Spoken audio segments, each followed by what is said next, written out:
Matinding pinsala ang tinamo ng harapan ng barko ng China Coast Guard matapos itong makabanggaan ng barko ng People's Liberation Army Navy habang agresibong hinahabol ang barko ng Pilipinas malapit sa Baho de Masinloc. Personal ko po nasaksihan ang habulan habang sakay ng BRP Suluan. Ilang beses ding binuntutan at ni-radio challenge ng China ang mga barko naman ng BFAR na papunta rin sa Baho de Masinloc para tulungan ang mga mangingisdang Pinoy roon. Narito po ang aking report. Sa gitna ng paghabol sa barko ng Pilipinas na BRP Suluan,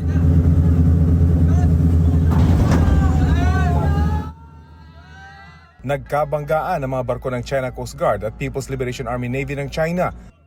Sa lakas ng impact, halos tumagilid ang CCG-3104 bago ang di inaasahang tagpong yan.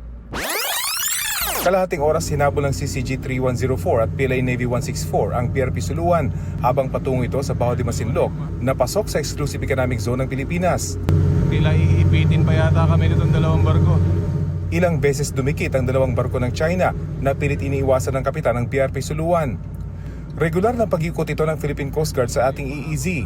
Mission din nila na magabot ng tulong sa mga Pilipinong mangingisda. Hindi na nakahabol itong China Coast Guard Ship 3104 kaya ito naman ngayong PLA Navy 164 ang humahabol sa amin at sinusubukang harangan yung paglapit namin sa Baho de Masinloc.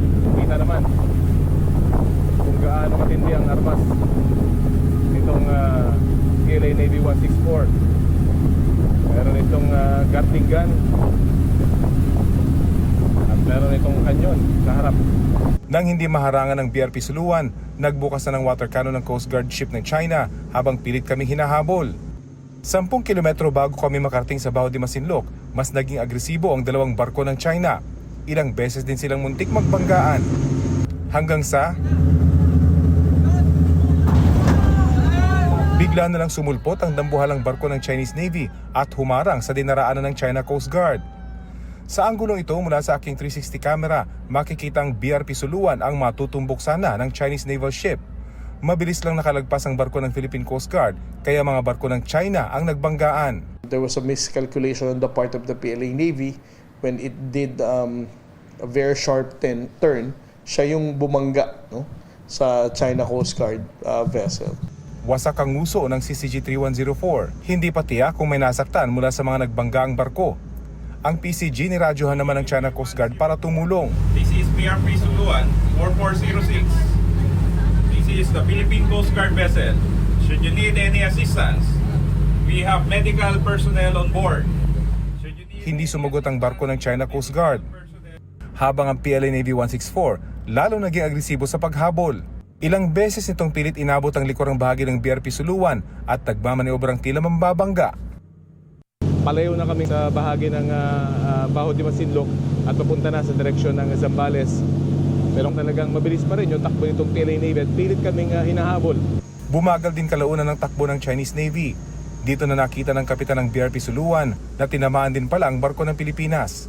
Bumaluktot ang flagpole ng BRP Suluan matapos dumikit at bumangga rin dito ang barko ng PLA Navy nang magkabanggaan sila ng China Coast Guard.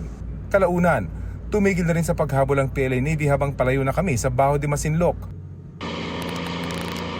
Ang mga sasakyang pandagat ng Bureau of Fisheries and Aquatic Resources nakaranas din ng pangaharas. Hindi bababa sa 25 barko ng China Coast Guard at Chinese maritime vessel ang nakapalibot sa Baho de Masinloc. Nag-radio challenge pa ang China na sinagot din ng BFAR. This is China Coast Guard 4406. We are conducting a water patrol in accordance with the law in the waters of Huangya Island of the People's Republic of China. Agad ding sumagot ang BFAR. You must take leave of our route and are reminded of your obligation for safe conduct by the 1972 International Regulation Preventing Collision at Sea and the 1982 United Nations Convention on the Law of the Sea. Nag-shadowing ang China Coast Guard Vessel 3306 sa gilid ng Multi-Mission Offshore Vessel o MMOV na Dato Bangkaya.